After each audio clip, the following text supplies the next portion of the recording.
2010 में पाकिस्तानी क्रिकेटर्स मोहम्मद आमिर, मोहम्मद आसिफ और सलमान बट पर स्पॉट फिक्सिंग के इल्जामात लगे। इन इल्जामात के सबूत भी मुहैया कर दिए गए। मोहम्मद आमिर, मोहम्मद आसिफ और सलमान बट को सजा सुना दी गई। मुझे जो लगता है, मैं भी गलत हूँ, लेकिन ट्रैप किया है। नो डाउट नो बॉल जो कराई है उसमें इमेच्योरिटी थी जिस तरह से, क्योंकि प्रॉपर बुकी नहीं लगा मदर मजीद, क्योंकि इस तरह के काम वो नहीं करते जो प्रॉपर बुकीज़ होते हैं। और ना ही ये एजेंट है, एजेंट इसका भाई है अजहर मजीद, जो कि पथ मंदिर पे चला गया है। और ये शार्प आदमी तो मिलियनर है, और मेरे ख्याल से न्यूज़ ऑफ द वर्ल्ड के साथ मिल के इसने एक काम किया है। गलती ये है कि पाकिस्तान प्लेयर उस ट्रैप में आ गए। वो आए क्यों? मैं आपको सिर्फ एक क्लॉज बताता हूँ, उसके बाद सारे लोगों को थोड़ा सा आइडिया होगा कि ये कितना सख्त एक्शन है। कोई रूल 3 है, जिस टाइम भी कोई आदमी किसी को सज़ा होती है, जो आईसीसी का रूल है कि लेवल 1, लेवल 2 और लेवल 3। जो लेवल 3 सबसे ज़्यादा, जिस टाइम अगर किसी का बहुत ही सीरियस ऑफेंस हो तो उसमें उसको लेवल 3 में डालते हैं। तो उस लेवल 3 में भी 3 चीज़ें होती हैं, क्योंकि जी आपको मैचों का बैन होता है, आपको वो 2 साल तक की भी सज़ा दे सकता है, 2 साल से 5 साल तक की। ये उस शर्त पे है कि जिस टाइम कोई आदमी मैच फिक्स करे, पकड़ा जाए, फिर उसको सज़ा हो जाए। पकड़ा जाए, सारी चीज़ हो जाए और सज़ा दे, तो फिर रेफरी के पास है 2 से 5 साल का।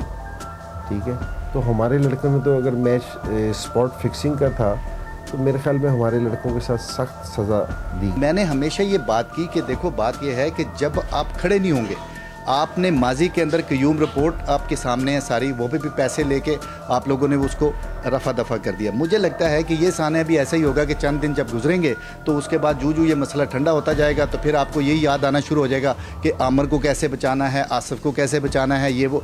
तो मैं समझता हूँ कि कहीं पे कुर्बानियाँ देनी होंगी। हमें चोर डाकू लुटेरों को प्रोजेक्ट नहीं करना होगा। दुनिया में तमाम खेलों पर जुआ और सट्टाबाजी चलती है, लेकिन खिलाड़ी खरीदकर मैच फिक्स करने से करोड़ों शायकीन के जज्बात मजरूह होते हैं। यही सब कुछ क्रिकेट के साथ हुआ है। और सच्ची बात बताऊं कि ये जी चाहा कि मैं इसके बाद आइंदा कभी क्रिकेट ना देखूं, लेकिन चूंकि उसकी एक कमज़ोरी थी और शौक़ था, तो मैंने उन ख़बरों को मानना शुरू कर दिया कि जिसमें ये बताया गया कि नहीं, अब आइंदा ऐसा नहीं होगा, जो हो गया सो हो गया। लेकिन अनफॉर्चुनेटली मालूम ये होता है कि बार बार ये ख्याल आता है जहन में कि इससे बेहतर ये है कि आदमी इस गेम को ना देखे, कि इंसान एक ऐसी चीज़ को देख रहा हो कि जिसमें उसे मालूम हो कि जो लोग उसको खेल रहे हैं वो असल में फ्रॉड कर रहे हैं, धोखा दे रहे हैं। पाकिस्तान टीम हारती है, लोगों को बुरा लगता है, लेकिन बुरा लगने के बाद जो लोग इजहार करते हैं वो पाकिस्तान की हार पे नहीं होता। ठीक है ना, हार पे सारे लोगों को पता है पाकिस्तान के कि जी खेल में हार और जीत होती है। जहाँ डाउट आके पैदा हो जाता है, वो ये समझते हैं कि शायद ये फेयर खेले हैं या नहीं खेले। मैच देखते हैं और सच्ची बात है कि अक्सर ये सोचते हैं कि अगर ये जो शॉट खेली गई है, ये कैच लिया गया है या ड्रॉप किया गया है, ये अगर पहले से तय है तो फिर तो ये सारा कुछ ड्रामा हो रहा है। डेफिनेटली बहुत ज़्यादा डैमेज हुआ स्पोर्ट्समैन का इमेज इस चीज़ से, लेकिन ये सारी चीज़ मैं इस चीज़ से नहीं कहा, ये सही नहीं है सारी चीज़ जो लोग इस चीज़ पे बोल रहे हैं, क्योंकि जी पूरी दुनिया में पाकिस्तान पे इल्ज़ाम लग रहा है, तो पूरी दुनिया में सिर्फ पाकिस्तान में लोग ऐसे हैं। हैरत का बायस तो ये अमर है कि तमाम इंटरनेशनल क्रिकेटर्स माली तौर पर काफी हद तक खुशहाल होते हैं, लेकिन लालच इंसान को किस कदर अंधा बना देती है। प्लेयर्स को पेमेंट होती है, एक बहुत डिसेंट रकम है। एक ज़माना वो था कि जब हमारे टेस्ट क्रिकेटर्स, आपको मालूम है 50s में बाइसिकल पे एक शख्स बाइसिकल चला रहा होता था, दूसरा उसके आगे डंडे पे बैठ के आ रहा होता था, ये हालात थे।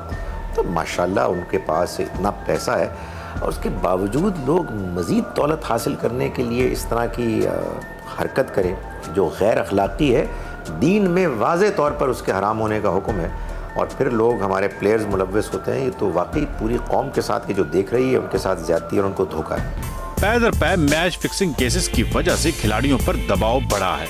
वो खिलाड़ी जो इसमें मुलव्वस नहीं भी होते अपने आप पर शदीद दबाव महसूस करते हैं। जिन लोगों को हमने सेलेक्ट करके भेजा है, ये जो टीम गई हुई है ये हमारी टीम है, पाकिस्तान की टीम है, तो इन पे ट्रस्ट करें। तो मैं एज ए प्लेयर आपको ये बता रहा हूँ कि हमारे पे सबसे ज़्यादा जो सा प्रेशर होता है वो प्लेयर्स पे इस चीज़ का होता है कि जी अगर हार गए तो ये इल्ज़ाम लग जाएगा। जुआ एक ऐसी लत है जिससे पूरे पूरे खानदान उजड़ जाते हैं।